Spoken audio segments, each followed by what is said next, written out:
Treaty.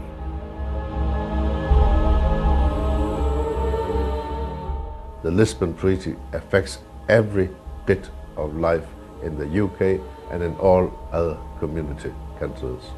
Every democratic and legal safeguard for which we've lived for centuries in our country is now literally under threat by this new treaty.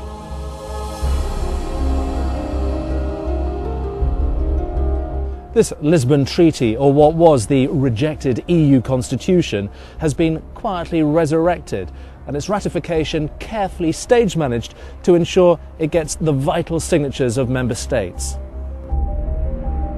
The level of subterfuge can be revealed by studying the comments of the authors of the Constitution. Valéry Giscard d'Estaing is quoted as saying that public opinion will be led to adopt, without knowing it, the proposals that we dare not present to them directly. All the earlier proposals will be in the new text, but will be hidden and disguised. As the former Italian Prime Minister Giuliano Amato put it, the good thing about not calling it a constitution is no one can ask for a referendum on it. Nicolas Sarkozy is clear. The project of our founding fathers is complete. The economic union is becoming a political union. Gordon Brown presented a different view of the Constitution. It is not as though this is being imposed on our country. People will have the chance to put their views. Have you ever heard of the Lisbon Treaty? I've heard of it, I don't know very much about it. No. No, I haven't, no. No. No, I haven't, no. No. No, I haven't. No. I have, but I don't know what it was about. I've heard of Lisbon, I've heard of a treaty, but not a Lisbon Treaty.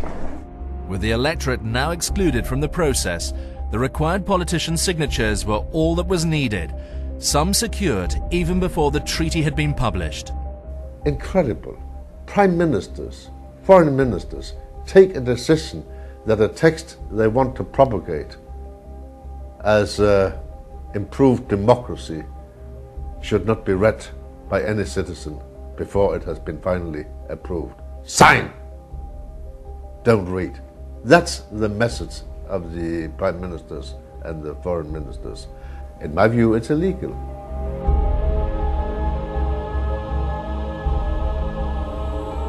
If you're outraged by these activities in Brussels, then you're not alone.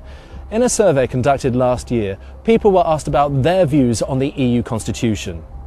90% want the opportunity to vote on a new EU constitution. 72% of people think the EU constitution would not benefit the UK. And 77% think that whether we want it or not, the politicians will probably introduce it through the back door anyway. Indeed, a majority believe that despite what politicians say, it is inevitable that the UK will lose the pound and adopt euros. This all seems a far cry from the optimism of the 1970s, when UK citizens were assured they were joining a European trading group called the Common Market. 30 years on, and the situation's very different. The people of the UK have ended up being governed by a foreign parliament, and the promised safety net of the right to veto has been completely eroded. We're not allowed to vote. We're not allowed to have a referendum. Our government are just browbeaten by them, and I think they're a disaster. So is that fair? If it's a union giving you equality, where's the equality? We should have our own laws in this country, and it shows up more and more. I think we have lost control. I don't think we've got any control now. I think a lot of people feel very strongly about it. Well, that really does concern me, yes, because there really is a terrific loss of control, and that really does concern me, yes. It is frightening because I feel that we're becoming a United States of Europe. We're going to be a state, not a country, even though we are an island. The UK government has lost control of its country, and those given control appear not to have the confidence nor trust of those people whose lives are changed by their decisions. This is another element in this Lisbon Treaty, that it's the last treaty which can be put for a referendum. Why? Because it includes in Article 48, Piece 7 and 6, the most important part of it, a self-amending clause. It means that prime ministers can meet, and when they then meet, they can decide an amendment to the treaty, which shall not be put for voters in any member state. They decided on their own.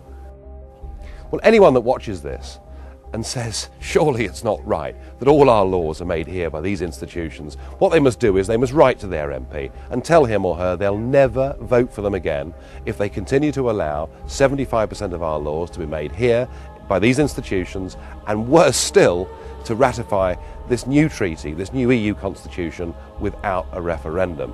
And if that doesn't work, well, in the future, what people must do is to vote for different parties, parties that say, let's be friendly with Europe, let's trade with Europe, but for goodness sake, let's make our own laws and govern our own country.